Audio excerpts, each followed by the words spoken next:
Have you ever looked at the great ancient cultures of our world? Cultures separated by these huge oceans and thousands of years, and just wondered if maybe, just maybe, they share a secret origin? A forgotten common ancestor? Well, we're about to dive deep into one of history's most powerful legends.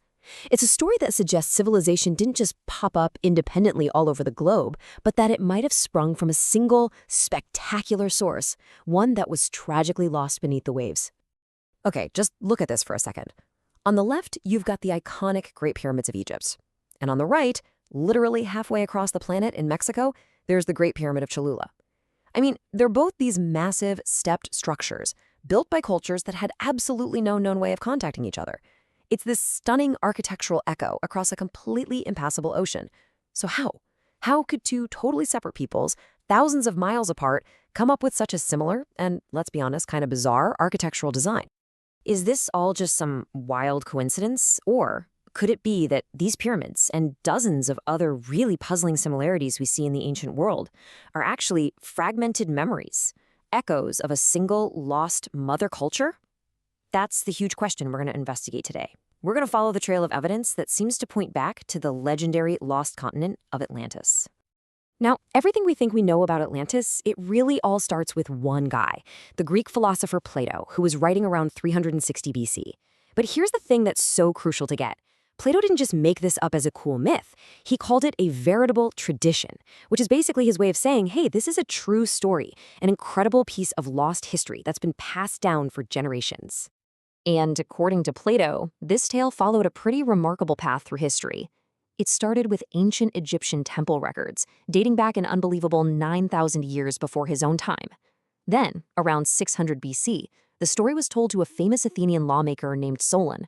Solon then passed it down through his family to his descendant, Critias, who, you guessed it, recounted the whole thing to Plato. This is so key because Plato wasn't just telling a fairy tale, he was documenting what he believed was a completely factual historical account. And Plato's description, the scale is just breathtaking. He places Atlantis right out in the Atlantic Ocean, just beyond the Straits of Gibraltar, what the ancients called the Columns of Heracles. And look at the size he's talking about. He says it was an immense continent, bigger than North Africa and Asia Minor combined. This wasn't some little island kingdom. This was a colossal world power that, according to the legend, once tried to conquer all of Europe and Asia. So what was this lost superpower actually like? Well, Plato's account, the one passed down from those Egyptian priests, it isn't vague at all. It's packed with incredibly specific details, which lets us build a really vivid picture of this magnificent and ultimately doomed civilization. First off, Atlantis was a land of almost unbelievable natural wealth. At its core was this huge fertile plain, supposedly the most productive on the entire planet. It had endless forests for building, it was teeming with wildlife, including, and this is fascinating, huge herds of elephants. And it had both hot and cold springs that supplied these elaborate public baths for everyone. And of course, its mines were just loaded with precious metals, which really set the stage for their immense prosperity. And they mined something else, a metal that has become a legend all on its own, orichalcum. It was described as this reddish metal that gleamed like fire. They mined it straight from the ground, and it was considered the second most valuable thing in the world, right after gold. This unique, now unknown metal was really a symbol of the exotic and highly advanced metallurgy of the Atlantean people. But their engineering was on a scale that's honestly hard to wrap your head around even today. Can you imagine digging a defensive ditch 100 feet deep and over 1,000 miles in circumference, all the way around your main city? They built these complex aqueducts to supply their capital, which itself was an architectural marvel, built on a series of concentric rings of land and water, all connected by bridges. The docks were just packed with warships, and the city itself was filled with grand temples, gardens, and even racecourses. And their military power?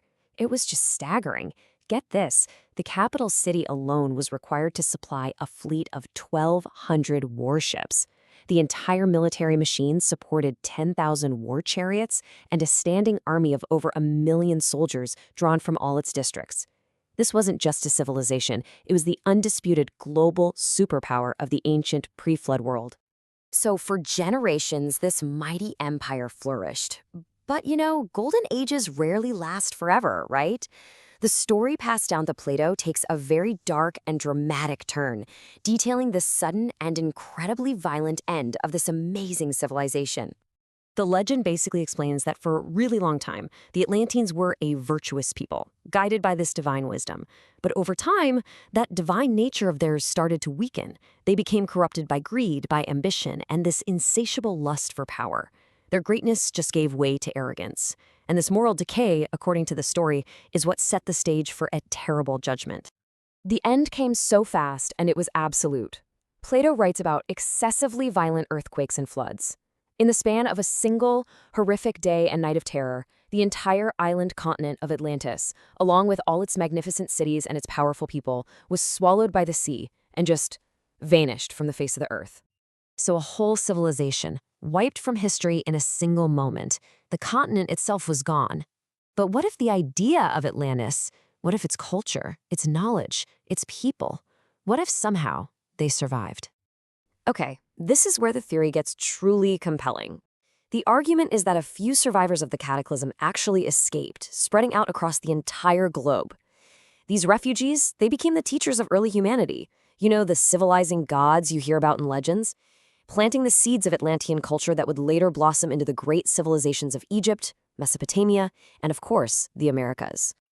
And the first and maybe most profound piece of evidence is the Great Flood.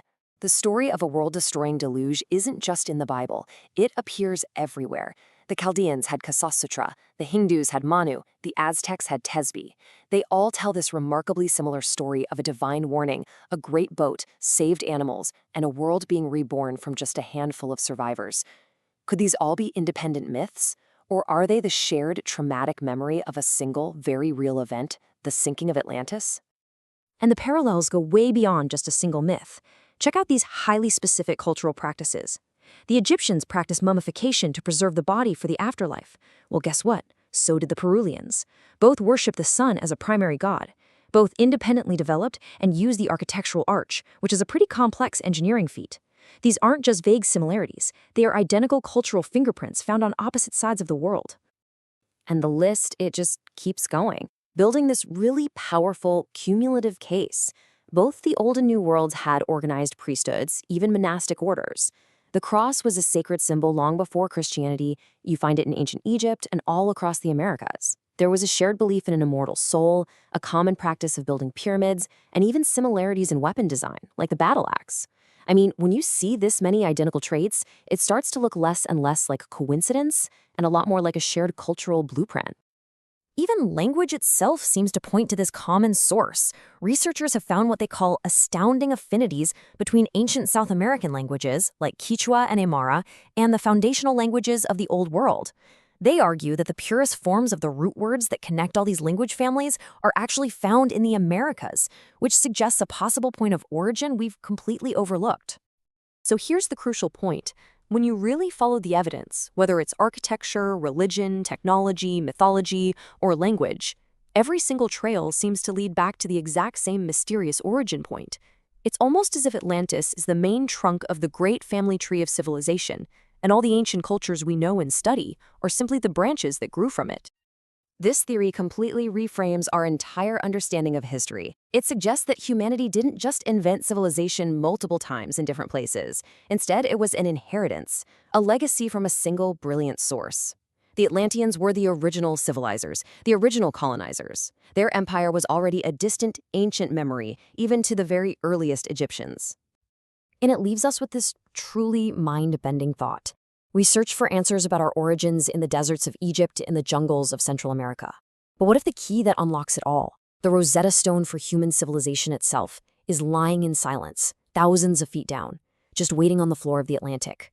What if the greatest archaeological site in the entire world isn't a place we can walk to, but one we first have to find beneath the waves?